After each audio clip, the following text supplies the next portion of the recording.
जय श्री कृष्ण एवरीवन। सो इसके previous video में हम लोगों ने स्टार्ट किए थे magnetic effect of electric current, जो कि बहुत ही इंटरेस्टिंग सा चैप्टर है। ओके, और उसमें हम लोगों ने एंड किए थे एक क्वेश्चन से, जो क्या था कि which is the biggest magnet in the planet. Yes, और it's time to giving the answer of this question. इसका आंसर है अर्थ। यस, अर्थ जो है वो इटसेल्फ ही सबसे बड़ा मैग्नेट है। It's a huge magnet. Why? Because उसके जो कोर में जो होता है वो क्या होता है भाई, मोस्टली आयरन ही होता है। ठीक है, जिसके कारण क्या होता है कि वो एक परमानेंट मैग्नेटाइजेशन शो करता है, एक जनरेट करता है magnetic field, and due to this earth is a huge magnet, मतलब सबसे बड़ा मैग्नेट। और यही कारण होता है ना कि कॉम्पास नीडल जो होता है, इसको जब हम लोग जब करते हैं डायरेक्शन जानने के लिए, तो जिधर नॉर्थ रहता है उधर घूम जाता है। ये कैसे होता है? बिकॉज अर्थ ही एक मैग्नेट है। ठीक है, क्योंकि ये एक परमानेंट मैग्नेटाइजेशन क्रिएट करता है, और ड्यू टू दिस इसके कारण मैग्नेटिक फील्ड बनता है, और मैग्नेटिक फील्ड बनने के कारण अर्थ को हम लोग बहुत ही ह्यूज एक बड़ा सा मैग्नेट के तौर पर बोलते हैं। ठीक है, तो चलो भाई, ये तो क्वेश्चन हम लोगों ने आज क्लियर कर लिए, और आज का ये वीडियो इससे भी ज्यादा इंटरेस्टिंग रहने वाला है। क्या है, आज हम लोग यहाँ पे पढ़ने वाले हैं ऑरेस्टेड एक्सपेरिमेंट।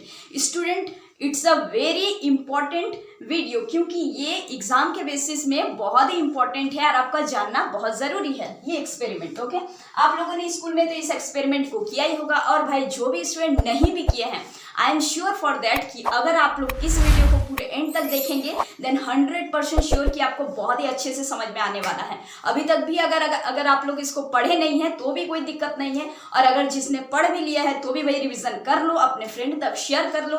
आपके रिसर्च टाइम को विदाउट वेस्ट करते हुए चलिए स्टार्ट करते हैं हम लोग ऑरेस्टेड एक्सपेरिमेंट की ओर। भाई, हम लोगों ने बार मैग्नेट तो पढ़ा ही होगा, थोड़ा सा प्रीवियस चीज को समझते हैं। तो बार मैग्नेट में क्या होता था कि ऐसे ही जनरली ये हम लोग मैग्नेट के बारे में पढ़े थे, हम लोग नीडल मैग्नेट भी समझे थे। नीडल मैग्नेट आप लोग देखे होंगे इस टाइप से होता है। अभी तो खैर ये सब ज्यादा यूज होता नहीं है, क्योंकि मोस्टली फोन में ही सब कुछ दिया हुआ रहता है। इस टाइप से रहता है, इधर रेड रहता है, इधर ब्लू रहता है, इधर नॉर्थ होता है और इधर साउथ होता है। तो हम लोग जब भी डायरेक्शन का पता करते हैं कहीं भी जाने पर, तो हम लोग नीडल मैग्नेट को रखते थे, और अर्थ की नॉर्थ की ओर वो घूम जाता था। जिधर अर्थ का नॉर्थ होता था उधर घूम जाता था। ठीक है, तो इससे मतलब मोस्टली डायरेक्शन हम लोग को पता चलता था। चलो, ये तो इसका बात हो गया। और बार मैग्नेट में हम लोग बार मैग्नेट का जब मैग्नेटाइजेशन हम लोग पढ़े थे ना, कि वो एक क्लोज लूप फॉर्म करता है, उसका मैग्नेटिक फील्ड। ठीक है, और हम लोग जब इस नीडल को रखे थे उसके क्लोज में, जनरली तो ये बस नॉर्थ की ओर ही घूम के था, कौन? नीडल। लेकिन जब हम लोग बार मैग्नेट की मैग्नेटिक फील्ड लाइन की और रखें, मतलब उसके फील्ड के अंदर जब हम लोग रखें, तो हम लोगों को क्या दिखा था? हम लोगों को ये डायरेक्शन दिखा था कि ये नॉर्थ ऐसे, देखिए यहाँ से, मतलब जो नॉर्थ जिधर डायरेक्शन है बस हम उधर से ही एरो कर रहे हैं। बाकी आप समझिए कि एक बार यहाँ रखे, एक बार यहाँ रखे, एक बार यहाँ रखे, हर अलग अलग जगह पे हम लोग किसको रखें? इस नीडल को रखें। तो ऐसे रखने पर हम लोगों को क्या मिला था कि ये जो फील्ड लाइन जो है ये क्लोज लूप में आया था।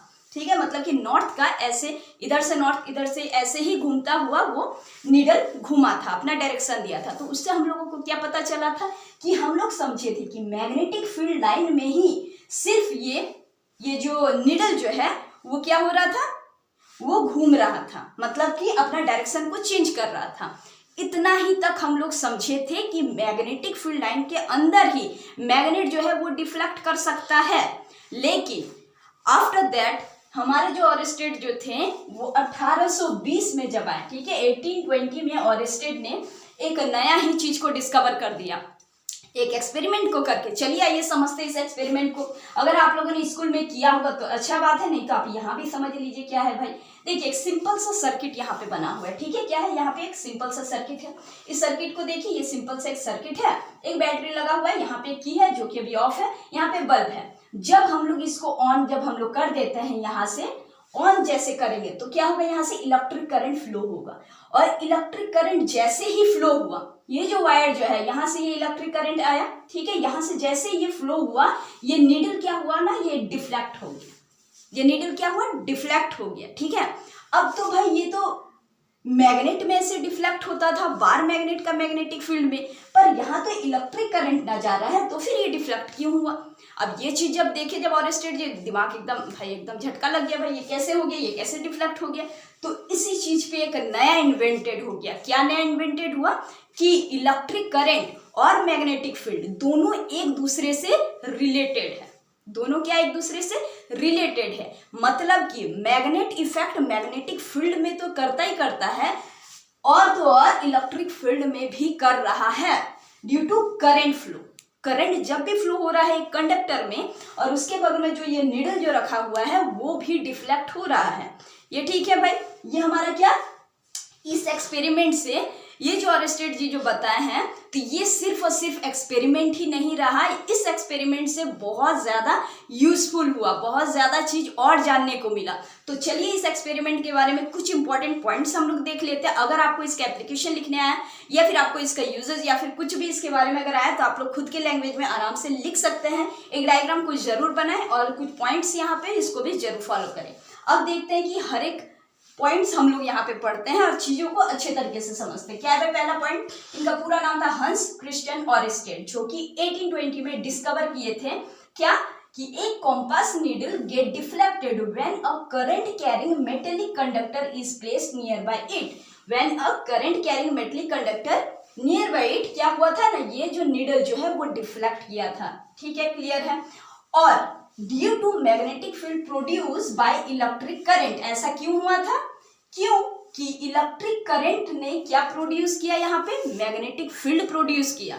ये इलेक्ट्रिक करंट जो गया जो यहाँ से ना, ये अपना एक मैग्नेटिक फील्ड प्रोड्यूस किया, तभी तो ये इफेक्ट किया। इलेक्ट्रिक करंट का जो कंडक्टर जो था वो क्या किया, एक प्रोड्यूस किया अपना मैग्नेटिक फील्ड, जैसे कि बार मैग्नेट प्रोड्यूस किया था तभी तो नियर हमारा नीडल जो है वो क्या हुआ था, टर्न किया था। ठीक है, मतलब डिफ्लेक्ट किया था।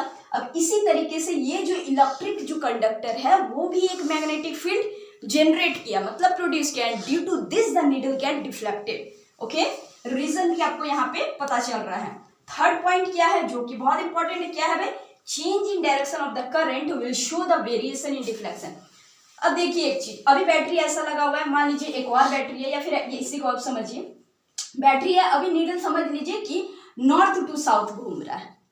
ठीक, अभी ये जो नीडल जो है बैटरी अगर पॉजिटिव से ऐसे जा रहा है अभी करंट, और ये नीडल जो है वो नॉर्थ की ओर घूम रहा है, मतलब नॉर्थ से साउथ की ओर घुमा। ठीक है, मतलब कि डिफ्लेक्ट किया। अब जब इस बैटरी को खोल के हम उल्टा करके लगाएंगे तो अब क्या होगा, यहाँ पे करंट का तो दो ही चीज है ना, एक मैग्नीट्यूड दूसरा डायरेक्शन। तो क्या होगा, यहाँ पे डायरेक्शन का चेंज होगा, किसका, करंट का चेंज होगा। तो डायरेक्शन जब करंट का जब चेंज जैसे हम लोग कर दिए तो यहाँ पे नीडल का डिफ्लेक्शन का भी चेंज होगा। पहले वो नॉर्थ टू साउथ डिफ्लेक्ट हो रहा था, अब वो साउथ टू नॉर्थ डिफ्लेक्ट होगा। सो हम लोग को यहाँ पे सेकंड पॉइंट मिल गया, क्या कि change in direction of current will show the variation in deflection. Clear है। अब और चीज देखिए यहाँ पे क्या है, Thus the electricity and magnetism are related। अब आप यहाँ पे रिलेट कर सकते हैं। हम लोग इलेक्ट्रिक करंट में बेसिकली क्या पढ़े, हम लोग पढ़े यहाँ पे कि केमिकल इफेक्ट हो रहा है। ठीक है, मतलब लाइट इफेक्ट हो रहा है कि जैसे ही करंट प्रोड्यूस करता है हमारा लाइट जलता है, बल्ब जलता है। दूसरा हम लोग क्या पढ़े कि हीटिंग इफेक्ट, इसके पहले ही वीडियो मतलब पहले ही चैप्टर में, इसके प्रीवियस चैप्टर में वहां पे था क्या, हीटिंग इफेक्ट ऑफ करंट। वहां पे क्या हो रहा था, हीटिंग इफेक्ट, जैसे गीजर वगैरह आयरन हो गया वो सब क्या देता है, हीटिंग इफेक्ट देता है। And the third one is magnetic effect of electric current. अब यहाँ पे हम लोग क्या पढ़ रहे हैं, इलेक्ट्रिक करंट में मैग्नेटिक इफेक्ट को पढ़ रहे हैं। ठीक है, तो इलेक्ट्रिक करंट जो है वो केमिकल इफेक्ट भी करता है, वो हीटिंग इफेक्ट भी करता है, as well as magnetic effect भी करता है। ठीक है, और मैग्नेटिक इफेक्ट जो करता है इलेक्ट्रिसिटी, तो इलेक्ट्रिसिटी एंड मैग्नेटिज्म दोनों क्या हुआ, यहाँ पे रिलेट हो गया। और यही दोनों रिलेट होकर के हम लोगों को एक टर्म मिला भाई, क्या, इलेक्ट्रोमैग्नेटिज्म। इलेक्ट्रोमैग्नेटिज्म मतलब आप समझ रहे हैं इस चीज को। और स्टेट जी ने ये जो एक्सपेरिमेंट जो किया, इस एक्सपेरिमेंट के यही जो नया जो चीज जो जानने को जो मिला कि इलेक्ट्रिक करंट जो है वो सिर्फ और सिर्फ मतलब कि केमिकल और हीटिंग इफेक्ट ही नहीं, as well as the magnetic effect भी यहाँ पे जनरेट कर रहा है, प्रोड्यूस कर रहा है। और इसी टर्म को हम लोग इलेक्ट्रोमैग्नेटिज्म के नाम से अभी जान रहे हैं और ये बहुत ही हेल्पफुल है। ठीक है, और इसके बहुत सारे और एप्लीकेशंस भी आप लोग पढ़ सकते हैं। तो ये सारे बहुत सारे हम लोग यहाँ पे पॉइंट्स को देखें और स्टेट एक्सपेरिमेंट को देखें। ये एग्जाम के पॉइंट ऑफ व्यू से काफी इंपॉर्टेंट है, इसीलिए भाई पढ़ लो, ठीक है। और अपने दोस्तों के साथ शेयर भी आप लोग जरूर करो, क्योंकि बहुत ही ईजी एक्सप्लेनेशन से बताने का ट्राई है। सो ओवरऑल हम लोग यहाँ पे क्या देखे, क्वेश्चन का आंसर हम लोग पहले देखे, उसके बाद हम लोग और स्टेट एक्सपेरिमेंट को समझे, ठीक है। आप इस एक्सपेरिमेंट को खुद भी घर पे करके देख सकते हैं अगर ज्यादा आपको क्लियरिटी चाहिए तो, ठीक है। तो आज के लिए बस इतना ही। आई होप कि आप लोग को समझ में आया होगा जरूर, ठीक है। तो चलिए हम लोग मिलेंगे फिर से नेक्स्ट वीडियो में। Till then keep smiling. जय हिंद।